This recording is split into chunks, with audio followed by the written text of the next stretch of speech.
Hello friends, hi to all friends. కొత్తగా వచ్చిన వాళ్ళు దయచేసి మా ఛానల్ని సబ్స్క్రైబ్ చేసుకోండి. అలాగే ప్రతి ఒక్కరు మా వీడియోని లైక్ చేయండి. ఈరోజు మనం ఈ వీడియోలో ఒకవేళ భీష్ముడు పాండవుల వైపు ఉండి కురుక్షేత్రం యుద్ధంలో పాల్గొంటే ఏం జరిగేదో కొన్ని ముఖ్యమైన పాయింట్ తెలుసుకుందాం.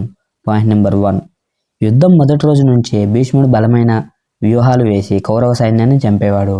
అండ్ పాయింట్ నెంబర్ 2, దుర్యోధనుడు మొదటి రోజు నుంచే భయపడిపోయి కర్ణుని దగ్గర ఉండిపోతాడు. అండ్ పాయింట్ నెంబర్ 3, ద్రోణాచార్యుడు కొంతసేపు కౌరవుల వైపు ఉండేవారు, కానీ భీష్ముడు అక్కడ లేకపోవడంతో పాండవుల వైపు తిరిగి వచ్చేవాడు. అండ్ పాయింట్ నెంబర్ 4, కర్ణుడు భీష్ముడిని ఎదిరించే స్థితిలో ఉండడు, ఎందుకంటే భీష్ముడు ముక్కుసూటిగా ధర్మాన్ని అనుసరిస్తాడు కాబట్టి. అండ్ పాయింట్ నెంబర్ 5, అశ్వత్థామ, కృపాచార్యుడు మొదట్లో కౌరవుల వైపే ఉండేవాళ్ళు, కానీ భీష్ముడు ధర్మం చెప్పి వారిని కూడా ఈ పక్షానికి రమ్మని చెప్పేవాడు. అండ్ పాయింట్ నెంబర్ 6, భీష్ముడు నాయకత్వంలో పాండవులు వేగంగా ధృతరాష్ట్ర సేనలను అంతం చేసేవాళ్ళు. అండ్ పాయింట్ నెంబర్ 7, దుర్యోధనుడు చాలా తొందరగానే కర్ణుని యుద్ధరంగంలోకి పంపించేవాడు.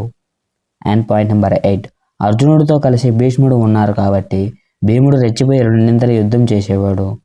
అండ్ పాయింట్ నెంబర్ 9, భీష్ముడు పాండవుల వైపు ఉన్నాడు అని తెలిసిన తర్వాత కృష్ణుడు యుద్ధరంగంలో భాగంగా భాగ్యస్వామ్యం అయ్యేవాడు. అండ్ పాయింట్ నెంబర్ 10, దుర్యోధనుడు కర్ణుని మీద మరీ ఎక్కువగా ఆధారపడిపోవటం వల్ల యుద్ధం నాశరికం అయ్యేది.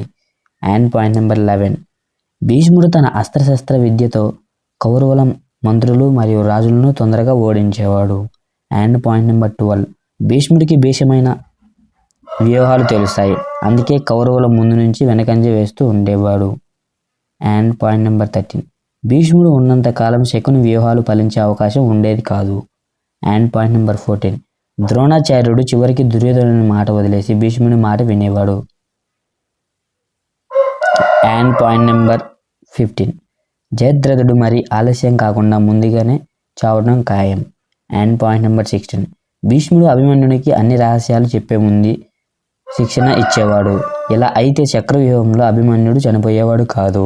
అండ్ పాయింట్ నెంబర్ 17, కర్ణుని శక్తి ఎక్కువగా ఉన్న భీష్ముడు తన వ్యూహాలను అతనికి వ్యతిరేకంగా బలమైన అస్త్రాలు ఉపయోగించేవాడు. అండ్ పాయింట్ నెంబర్ 18, దుర్యోధనుడు భీష్ముడు తన వైపు లేడని తెలుసుకున్నాక చివరికి శరణు కోరి వెళ్ళేవాడేమో. అండ్ పాయింట్ నెంబర్ 19, భీష్ముడు పాండవుల వైపు ఉంటే మామూలుగా 10 రోజుల్లోనే పాండవుల యుద్ధం గెలిచే అవకాశం ఉండేది. అండ్ పాయింట్ నెంబర్ 20, భీష్ముడు కౌరవుల శిబిరాన్ని పూర్తిగా దెబ్బతీయగలిగి ఉండేవాడు, దాని వలన వారిలో భయం పెరిగేది. అండ్ పాయింట్ నెంబర్ 21, కౌరవుల బలగాల మానసిక స్థితి భీష్ముడు లేకపోవడం వల్ల బాగా తగ్గిపోయేది. అండ్ పాయింట్ నెంబర్ 22, కృష్ణుడు తన చక్రాన్ని పట్టుకునే అవసరం కూడా లేకుండా పోయేదేమో. అండ్ పాయింట్ నెంబర్ 23, భీష్ముడు భీషమైన రణధీరుడిగా ఉండడంతో కౌరవ సైనికులు గుడ్లు గప్పినట్టుగా పరుగు తీసేవారు. అండ్ పాయింట్ నెంబర్ 24, అంతకు మించి భీష్ముడే రాజ్యాన్ని పాండవులకు అప్పగించమని ధృతరాష్ట్రునికి ఒప్పించేవాడేమో.